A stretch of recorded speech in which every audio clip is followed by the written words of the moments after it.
कुदरत का करिश्मा। बच्चों को स्कूल बस में बैठाकर वापस आ शालू खिन्न मन से छत पर जाकर बैठ गई। सुहावना मौसम, हल्के बादल और पक्षियों का मधुर गान कुछ भी उसके मन को वह सुकून नहीं दे पा रहे थे जो वो अपने पिछले शहर के घर में छोड़ आई थी। शालू की इधर उधर दौड़ती सरसरी नजरें थोड़ी दूर एक पेड़ की ओट में खड़ी बुढ़िया पर ठहर गई। ओ, फिर वही बुढ़िया क्यों इस तरह से उसके घर की ओर ताकती है? शालू की उदासी बेचैनी में तब्दील हो गई, मन में शंकाएं पनपने लगी। इससे पहले भी शालू उस बुढ़िया को 3-4 बार नोटिस कर चुकी थी। 2 महीने हो गए थे शालू को पूना से गुड़गांव शिफ्ट हुए, मगर अभी तक एडजस्ट नहीं हो पाई थी। पति सुधीर का बड़े ही शॉर्ट नोटिस पर तबादला हुआ था। वो तो आते ही अपने काम और ऑफिशियल टूर में व्यस्त हो गए। छोटी शैली का तो पहली क्लास में आराम से एडमिशन हो गया, मगर सोनू को बड़ी मुश्किल से 5वीं क्लास के मिड सेशन में एडमिशन मिला। वो दोनों भी धीरे धीरे रूटीन में आ रहे थे, लेकिन शालू, उसकी स्थिति तो जड़ से उखाड़कर दूसरी जमीन पर रोपे गए पेड़ जैसी हो गई थी, जो अभी भी नई जमीन नहीं पकड़ पा रहा था। सब कुछ कितना सुव्यवस्थित चल रहा था पूना में। उसकी अच्छी जॉब थी, घर संभालने के लिए अच्छी मेड थी, जिसके भरोसे वह घर और रसोई छोड़कर सुकून से ऑफिस चली जाती थी। घर के पास ही बच्चों के लिए एक अच्छा सा डे केयर भी था। स्कूल के बाद दोनों बच्चे शाम को उसके ऑफिस से लौटने तक वहीं रहते। लाइफ बिल्कुल सेट थी, मगर सुधीर के एक तबादले की वजह से सब गड़बड़ हो गया। यहाँ न आसपास कोई अच्छा डे केयर है और न ही कोई भरोसे लायक मेड ही मिल रही है। उसका करियर तो चौपट ही समझो, और इतनी टेंशन के बीच ये विचित्र बुढ़िया कहीं छुपकर घर की तो नहीं ले रही? वैसे भी इस इलाके में चोरी और फिरौती के लिए बच्चों का अपहरण कोई नई बात नहीं है। सोचते सोचते शालू परेशान हो उठी। 2 दिन बाद सुधीर टूर से वापस आए तो शालू ने उस बुढ़िया के बारे में बताया। सुधीर को भी कुछ चिंता हुई। ठीक है, अगली बार कुछ ऐसा हो तो वॉचमैन को बोलना, वो उसका ध्यान रखेगा, वरना फिर देखते हैं, पुलिस कंप्लेन कर सकते हैं। कुछ दिन ऐसे ही गुजर गए। शालू का घर को दोबारा ढर्रे पर लाकर नौकरी करने का संघर्ष जारी था, पर इससे बाहर आने की कोई रास्ता नजर नहीं आ रहा था। एक दिन सुबह शालू ने टेरेस से देखा, वॉचमैन उस बुढ़िया के साथ उनके मेन गेट पर आया हुआ था। सुधीर उससे कुछ बात कर रहे थे। पास से देखने पर उस बुढ़िया की सूरत कुछ जानी पहचानी सी लग रही थी। शालू को लगा उसने यह चेहरा कहीं और भी देखा है, मगर कुछ याद नहीं आ रहा था। बात करके सुधीर घर के अंदर आ गए और वह बुढ़िया मेन गेट पर ही खड़ी रही। अरे, ये तो वही बुढ़िया है जिसके बारे में मैंने आपको बताया था। ये यहाँ क्यों आई है? शालू ने चिंतित स्वर में सुधीर से पूछा। बताऊंगा तो आश्चर्यचकित रह जाओगी। जैसा तुम उसके बारे में सोच रही थी वैसा कुछ भी नहीं है। जानती हो वो कौन है? शालू का विस्मित चेहरा आगे की बात सुनने को बेकरार था। वो इस घर की पुरानी मालकिन है। क्या? मगर ये घर तो हमने मिस्टर शांतनु से खरीदा है। ये लाचार बेबस बुढ़िया उसी शांतनु की अभागी माँ है, जिसने पहले धोखे से सब कुछ अपने नाम करा लिया और फिर ये घर हमें बेचकर विदेश चला गया, अपनी बूढ़ी माँ गायत्री देवी को एक वृद्धाश्रम में छोड़कर। छी, कितना कमीना इंसान है। देखने में तो बड़ा शरीफ लग रहा था। सुधीर का चेहरा वितृष्णा से भर उठा। वहीं शालू याददाश्त पर कुछ जोर डाल रही थी। हाँ, याद आया। स्टोर रूम की सफाई करते हुए इस घर की पुरानी नेम प्लेट दिखी थी। उस पर गायत्री निवास लिखा था। वहीं एक राजसी ठाट बाट वाली महिला की एक पुरानी फोटो भी थी। उसका चेहरा ही इस बुढ़िया से मिलता था। तभी मुझे लगा था कि इसे कहीं देखा है, मगर अब ये यहाँ क्यों आई है? क्या घर वापस लेने? पर हमने तो इस घर को पूरी कीमत देकर खरीदा है। शालू चिंतित हो उठी। नहीं नहीं, आज इनके पति की पहली बरसी है। ये उस कमरे में दिया जलाकर प्रार्थना करना चाहती है जहां उन्होंने अंतिम सांस ली थी। इससे क्या होगा? मुझे तो इन बातों में कोई विश्वास नहीं। तुम्हें ना सही, उन्हें तो है। और अगर हमारी हाँ से उन्हें थोड़ी सी खुशी मिल जाती है तो हमारा क्या घट जाएगा? ठीक है, आप उन्हें बुला लीजिए। अनमने मन से ही सही, मगर शालू ने हाँ कर दी। गायत्री देवी अंदर आ गई। क्षीण काया, तन पर पुरानी सूती धोती, बड़ी बड़ी आंखों के कोरों में कुछ जमे कुछ पिघले से आंसू। अंदर आकर उन्होंने सुधीर और शालू को ढेरों आशीर्वाद दिए। नजरें भर भर कर उस पराये घर को देख रही थी जो कभी उनका अपना था। आंखों में कितनी स्मृतियां, कितने सुख और कितने ही दुख एक साथ तैर आए थे। वो ऊपर वाले कमरे में गई। कुछ देर आंखें बंद कर बैठी रही। बंद आंखें लगातार रिस रही थी। फिर उन्होंने दिया जलाया, प्रार्थना की और फिर वापस से दोनों को आशीर्वाद देते हुए कहने लगी, मैं इस घर में दुल्हन बनकर आई थी। सोचा था अर्थी पर ही जाऊंगी, मगर स्वर भर्रा आया था। यही कमरा था मेरा। कितने साल हंसी खुशी बिताए हैं यहाँ अपनों के साथ, मगर शांतनु के पिता के जाते ही आंखें पुनः भर आईं। शालू और सुधीर ने शब्द बैठे रहे। थोड़ी देर घर से जुड़ी बातें कर गायत्री देवी भारी कदमों से उठीं और चलने लगी। पैर जैसे इस घर की चौखट छोड़ने को तैयार ही न थे, पर जाना तो था ही। उनकी इस हालत को वो दोनों भी महसूस कर रहे थे। आप जरा बैठिए, मैं अभी आती हूँ। शालू गायत्री देवी को रोककर कमरे से बाहर चली गई और इशारे से सुधीर को भी बाहर बुलाकर कहने लगी, सुनिए, मुझे एक बड़ा अच्छा आइडिया आया है जिससे हमारी लाइफ भी सुधर जाएगी और इनके टूटे दिल को भी आराम मिल जाएगा।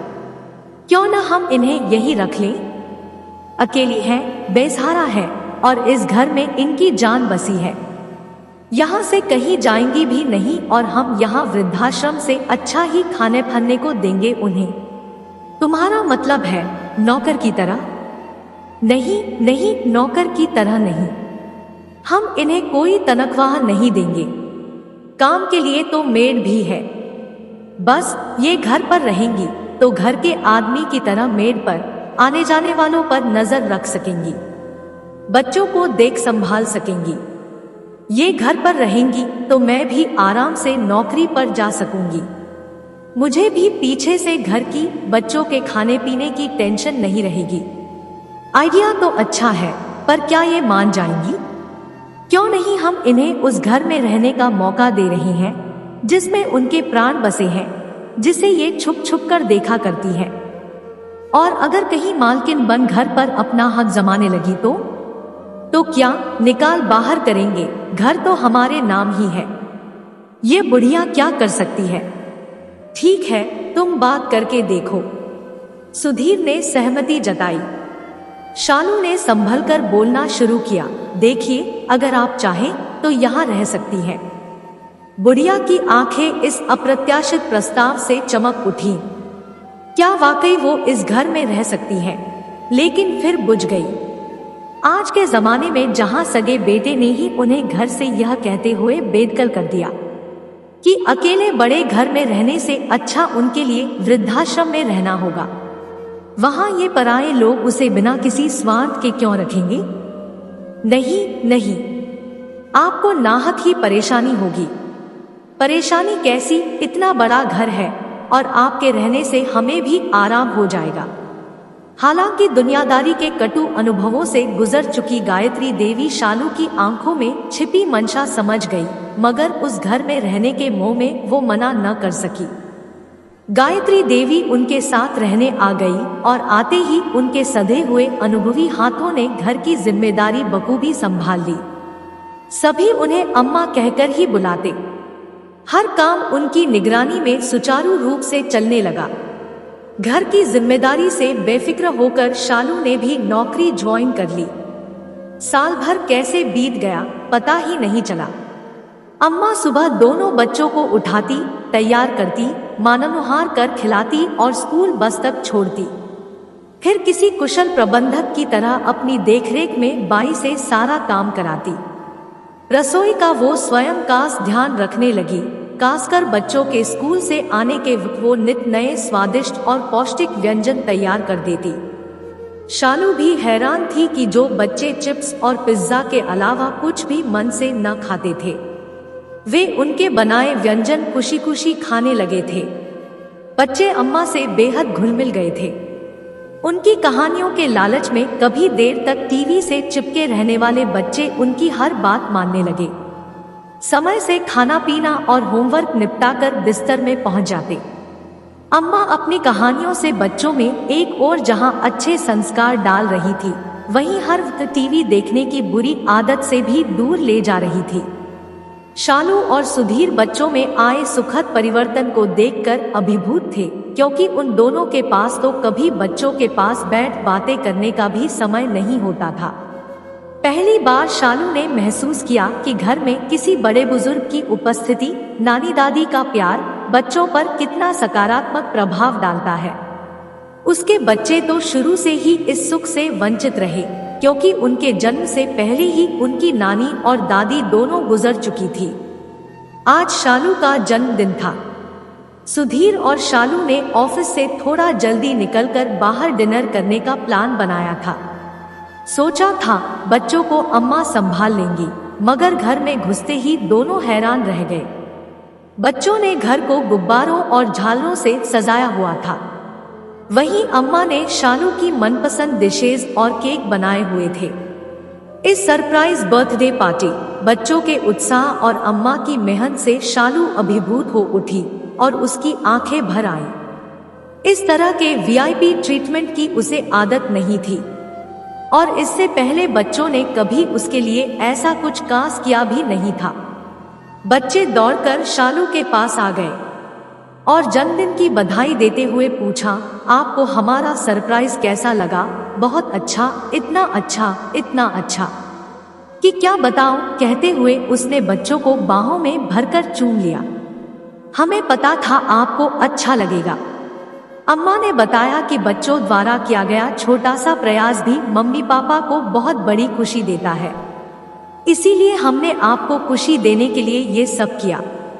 शालू की आंखों में अम्मा के लिए कृतज्ञता छा गई। बच्चों से ऐसा सुख तो उसे पहली बार ही मिला था, और वो भी उन्हीं के संस्कारों के कारण। केक कटने के बाद गायत्री देवी ने अपने पल्लू में बंधी लाल रुमाल में लिपटी एक चीज निकाली और शालू की ओर बढ़ा दी। ये क्या है अम्मा, तुम्हारे जन्मदिन का उपहार? शालू ने खोलकर देखा तो रुमाल में सोने की चेन थी। वो चौंक पड़ी, ये तो सोने की मालूम होती है।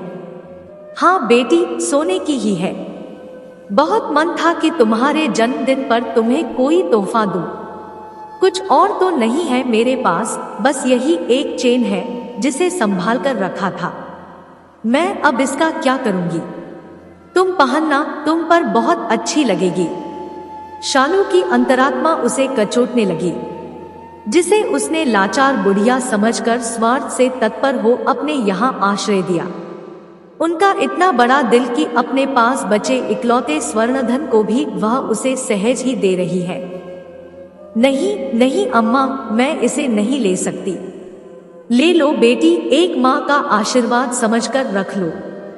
मेरी तो उम्र भी हो चली, क्या पता तेरे अगले जन्मदिन पर तुझे कुछ देने के लिए मैं रहूं भी या नहीं। नहीं अम्मा, ऐसा मत कहिए। ईश्वर आपका साया हमारे सिर पर सदा बनाए रखे, कहकर शालू उनसे ऐसे लिपट गई जैसे बरसों बाद कोई बिछड़ी बेटी अपनी माँ से मिल रही हो। वो जन्मदिन शालू कभी नहीं भूली, क्योंकि उसे उस दिन एक बेशकीमती उपहार मिला था जिसकी कीमत कुछ लोग बिल्कुल नहीं समझते, और वो है निस्वार्थ मानवीय भावनाओं से भरा माँ का प्यार। वो जन्मदिन गायत्री देवी भी नहीं भूली, क्योंकि उस दिन उनकी उस घर में पुनर्प्रतिष्ठा हुई थी। घर की बड़ी आदरणीय एक माँ के रूप में, जिसकी गवाही उस घर के बाहर लगाई गई वो पुरानी नेम प्लेट भी दे रही थी, जिस पर लिखा था गायत्री निवास। क्या आपकी भी आंखें इस सच्ची कहानी को पढ़कर भर भरा आई हो तो सच्चाई उन संभ्रांत लोगों को भी बताई जाए जो अमीर होने के घमंड में अपने बुढ़ापे को बर्बाद करके पाई पाई के मोहताज होकर जीते हैं। अगर वीडियो पसंद आई तो हमारे चैनल को सब्सक्राइब करें। धन्यवाद।